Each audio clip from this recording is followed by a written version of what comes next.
ලංකාවේ වත්කම් බැරකම් සතිය තමයි මේ දවස්වල යන්නේ කියලා මට ආරංචි වුණා. ඉතින් එහෙම හිතනකොට ආපහු කියන්න තියෙන්නේ ආඩම්බරයි විලිලැජ්ජයි.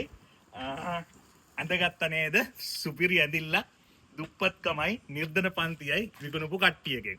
හැබැයි අද අපි කතා කරන්න යන්නේ ඒක ගැන නෙමෙයි, වාහන ගැනත් නෙමෙයි අද ලොකුවට කතා කරන්න යන්නේ. මොකද අද මං හිතුවා කෝටි ගණන් දේපොළ තියෙද්දි ජනතාවගේ කෙහෙල් කැනටත් මලගෙදර ඇවිල්ලා රුපියල් 5000ටත් ඇරලා යන ජාතියේ මිනිස්සු ඉන්න රටක පොඩි වෙනස් දෙයක් කරනවා කියලා. හැමදාම මගේ වීඩියෝ බලලා ලයික් කරලා ෂෙයා කරන මගේ යාළුවන්ට මගේ හිත මිත්‍රයන්ට අද මම හිතුවා හැමදාම මං කළේ එහෙමයි මගේ ගානේ ටැග්ගක් දෙනවයි කියලා. ඉතින් ඒ ටැග්ග කොහොමද මන් දෙන්නේ කියන එක මේ වීඩියෝ එකේ අන්තිමට කියන්න. වාහන ගැන චුට්ටක් කියන්න ඕනේ හින්දා මම ඕගොල්ලන්ට මෙන්න මේ වාහන දෙක පෙන්නනවා. මේ දෙකම 20යි 25 වාහන. මේක ඩයිහට්සු රොකියක්, මේක Toyota රේස්, එහෙම නැත්නම් ජපානයේ රයිස් කියලා කියන දෙකම 20යි 25 වාහන දෙකක්. දැන් ලංකාවේ මේක ගාන වැඩි, මේක ගාන අඩුයි. හැබැයි මේ දෙකම ජපානයේ හදන්නේ එකම තැන. මේ දෙකේම තියෙන්නේ ඩයිහට්සු එන්ජින් දෙකක් තමයි මේ දෙකේම තියෙන්නේ. මේ දෙකම හයිබ්‍රිඩ්. එන්ජිම ඩයිහට්සු පාර්ට්සුත් ගොඩක් වෙලාවට එකම ෆැක්ටරි වල හයි කරලා හදලා ඇසෙම්බල් කරනකොට විතරක් ඔය බැජ් ටිකයි ග්‍රිල් වලයි තමයි පොඩි පොඩි වෙනස්කම් තියෙන්නේ. එන්න පිටිපස්ස පෙන්නන්න කට්ටියට. අතුලේ නම් බලන්න දෙයක් නැහැ. අතුල ගොඩාක් දුරට එක වගේ. එන්න පිටිපස්ස පෙන්න. පිටිපස්සේ බලන්න. පැත්තෙන් ඔන්නෝම පෙන්න.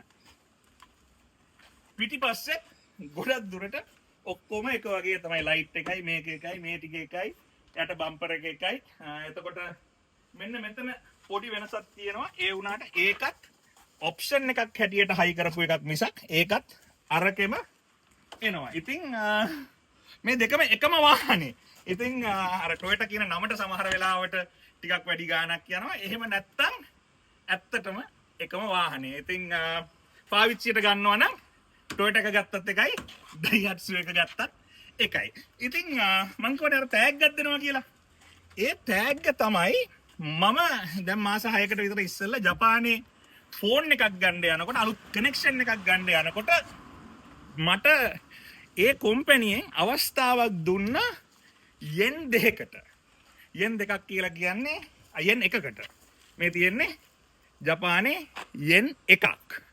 හරි, මේ යෙන් එකට මේක ලංකාවේ රුපියල් 2ක් වගේ තමයි වටින්නේ.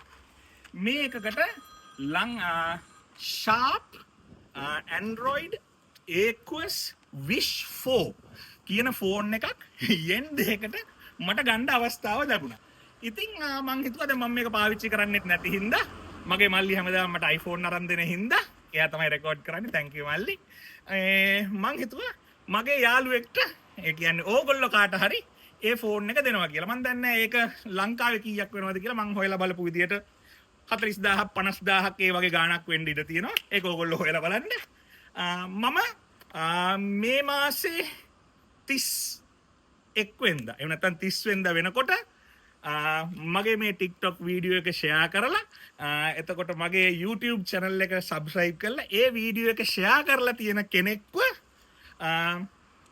හම්බෙන්ද කොහොම හරි අර ලොතරැයි විදියට තෝරලා, දන්න කියන අය නෙමෙයි, ලොතරැයි විදියට තෝරලා ඒ කෙනෙක්ට මං ඒ ෆෝන් එක දෙනවා. ඉතින් හැමදාම වගේ මගේ වීඩියෝ බලනවට බොහොම ස්තුතියි.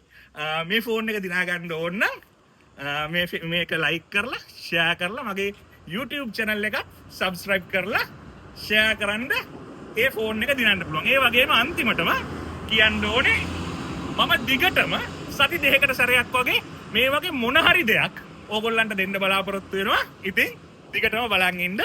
ලංකාවේ මගේ යාළුවෝ සියලු දෙනාට ජය වේවා.